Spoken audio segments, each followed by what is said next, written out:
Have you ever heard people talk about God and say that he is omnipresent, omnipotent, and omniscient? And you hear those words kind of casually tossed around, but then you stop and think, what does that really mean? What I want to do over this and the next few videos that I'm going to release is I want to actually take you through what those look like. Because on the surface, we can say that things like God is all-knowing, but then when you get into, well, is there a limit to God? Is he the limit? How does that look? Because on one side you can say, well, his presence and his knowledge are infinite. But then on the other side, we know that God doesn't change. So that means that he's not continuing in knowledge or increasing or anything. So then you kind of get yourself stuck in a rut, right? So we're going to go ahead and we're going to work through all three of them. This first video is going to be on the omnipresence of God. The word omnipresence, it is two Greek words together. The word omni just means all or in all.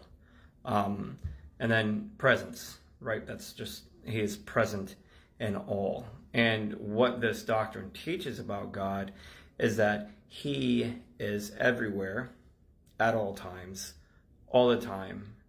And if you stop right there, which normally people do, you have a problem, because then you can put the philosophical argument up against that and say, well, sure, he's all there now, but he had to get there, which means he wasn't always there.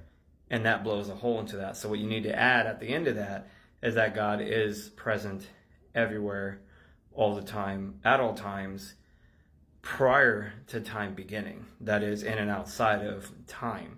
There is not a molecule that God cannot lay his hand on.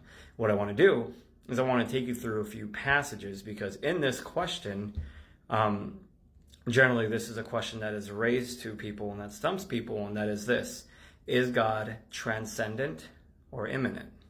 The word transcendent means wholly and above, completely above his creation, untouchable. To be immanent means that he is very near to us, that he is at hand. So why don't we look at a few passages, and then we'll actually answer that question for you and give you more of a full orb definition of what it means for God to be omnipresent. In Jeremiah chapter 23, God comes to a point where he's talking and he says, am I a God near at hand, says the Lord, and not a God afar off? What he's saying is, am I not both here and elsewhere? And he says, can anyone hide himself in secret places so I shall not see him, says the Lord? And then here, do I not fill heaven and earth? What God is saying here is that he is all over, everywhere at once. But to push that further, not only is he everywhere at once, but to the same degree. Here's what I mean by that. In Psalms chapter 139, and I'm sorry the image got a little cut off, but when you start at verse 7, David starts asking, where can I go from your spirit? Or where can I flee from your presence? And he says, if I ascend into heaven, you are there. If I make my bed in hell, behold, you are there. Some of your versions may say Sheol. I'm using New King James. So they translated that in hell because David's making a point here. Verse 9, if I take the wings of the morning and dwell in the uttermost parts of the sea, even there your hand shall lead me, and your right hand shall hold me. Notice that it's not just he knows where David is, but he can touch him no matter where David goes. And what he's giving there is all four directions. That's north, south, east, and west. Look, if I ascend into heaven, north. If I make my bed in hell, south. If I take the wings of the morning, that is another word, or another phrasing that they used to use for what we call a sunrise. And then when he says dwell in the uttermost parts of the sea, if you said the sea to any Hebrew, any Jew, they would immediately know that you were talking about the Mediterranean Sea, which is, west.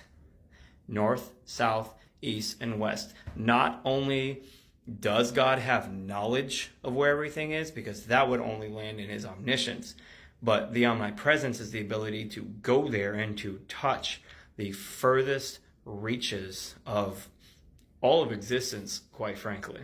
And that is what I'm talking about the immanence and the transcendence.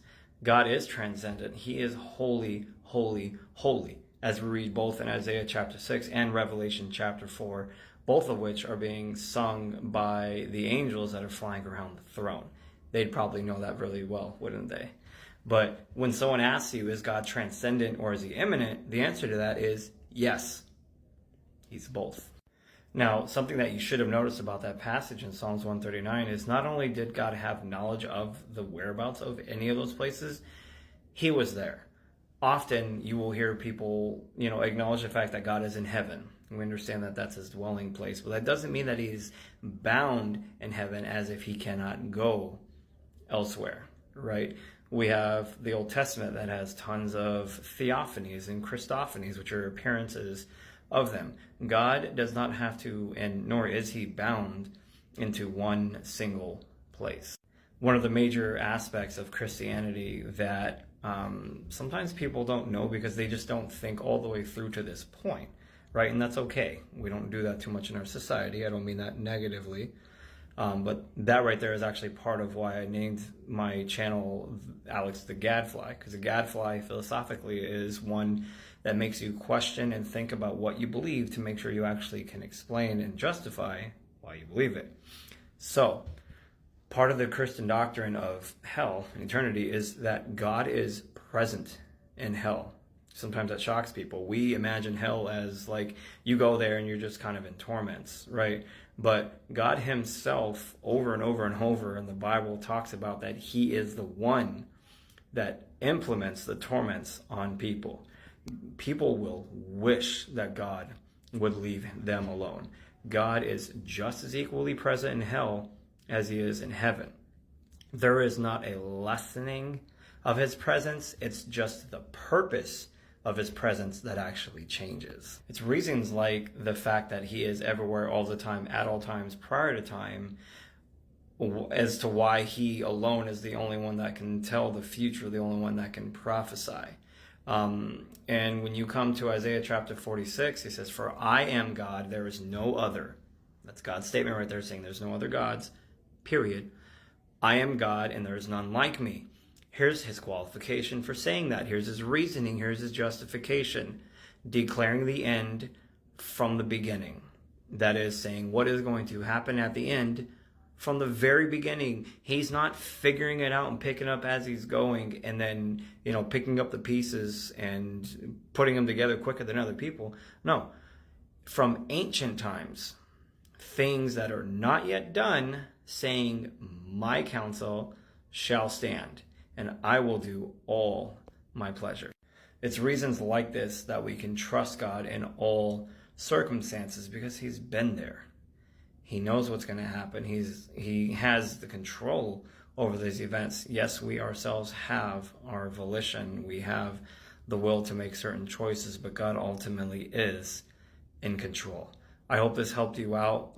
The next two videos I'm going to do are going to be on God's omnipotence and his omniscience. That is, that he not only is he all present, but he is all knowing and he's all powerful. Thank you, and God bless.